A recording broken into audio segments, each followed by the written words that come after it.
So again, the items we'll be needing are some rags. As you can see, this is some oil that comes out when you remove the sensor. Your roll, obviously. You have a 10mm wrench. You will need this for the first 10mm you remove because of the limited space. Then you have your 10mm regular socket, your extended 10mm socket, and then an extension for both of these. You have your ratchet. I have these pliers in case you need to wiggle the angle out.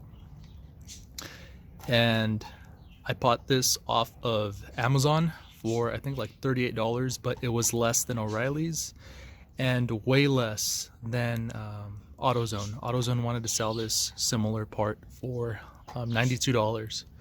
So Amazon, and make sure that you get angled, not straight, but angled. It is cheaper as well, but if you get the straight, it will not fit. So I made that mistake, so hopefully that saves you time. And lastly, make sure to have glove. One's enough. I use it on my right hand just to not get my hand all oily when I'm removing the sensor, because there will be oil when you remove this. So these rags also help to put on your chest, because when you remove this you will have some oil potentially leak out. So I had some leak on my sweater, so that's what the rags are for. You can use another style of rag, but yes, these are the things you will need.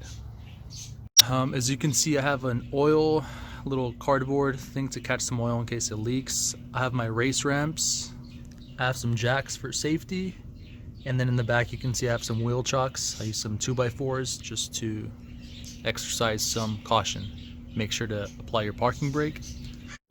Okay, so we're now under the car. To locate the crankshaft sensor, we have our oil pan here.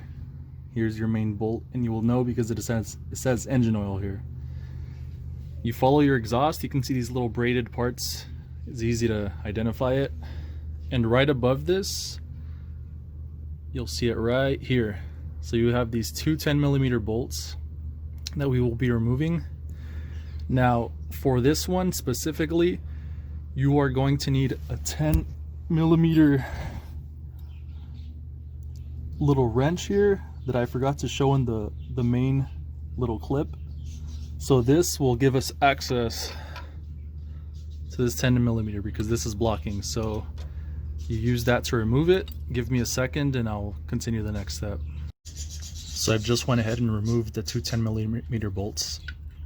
This first one, use the wrench because you have limited space here, so your ratchet and socket will not fit. For this second one, use your socket as well as the extension that I showed, because when you're turning your ratchet, it's going to hit in here. So as you can see, here is part of the power, and this cap doesn't really fall off. It's going to be hanging on here. So we want to unclip this from your sensor. You can see your sensor in here. We will unclip this. It moves to the right, and then your third 10mm bolt is in here. So let me go ahead and do that. I already loosened it a little bit, but on this third 10mm, you can see I have my extension connected to my extended socket. So this gives me a little more access. I already loosened it, right? So I'm just gonna take the ratchet off here so I can work a little quicker with my hand.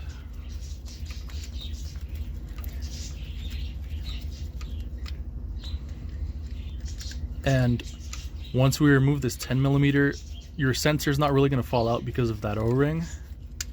So after you remove this 10mm, you'll have to either wiggle it out or possibly use those pliers that we have shown earlier. I just removed this 10mm. Sometimes it's kind of tricky, so just wiggle this back and forth and that 10mm will pop out. As you can see, I already took out the sensor, so I had some oil leakage here and here, so that's why the rags on your chest come in handy. So I'm going to pull this out. As you can see there, it's pretty covered in oil. I'm going to put that down on another rag. I'm going to put the sensor in a rag. And I got some oil on my sleeve already, so I'm just going to clean that.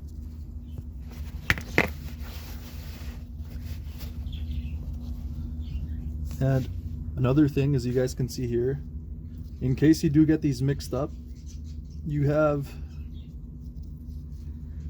two shorter 10 millimeters. These will be for the cover, and the longer one, this is going to be for your sensor. So in case you get these mixed up for some reason, that's how you know how to add them back on. So I'm going to be adding the new sensor. Just get a little bit of this oil to moisturize the new O-ring on the new sensor, and you attach your longer 10 millimeter. Then you're going to clip it back on. After you clip it back on, you will add the cover, add your two shorter 10 millimeters, and then you pretty much should turn your car on and everything should be functioning normally. If you guys haven't removed the code yet, you can use that at AutoZone or O'Reilly's, your local body shop that has the plug-in computer, and you could just remove that error code if you haven't already. So we'll go ahead and start the car to make sure we don't have any error codes, to make sure the engine starts how it should, nice and quick.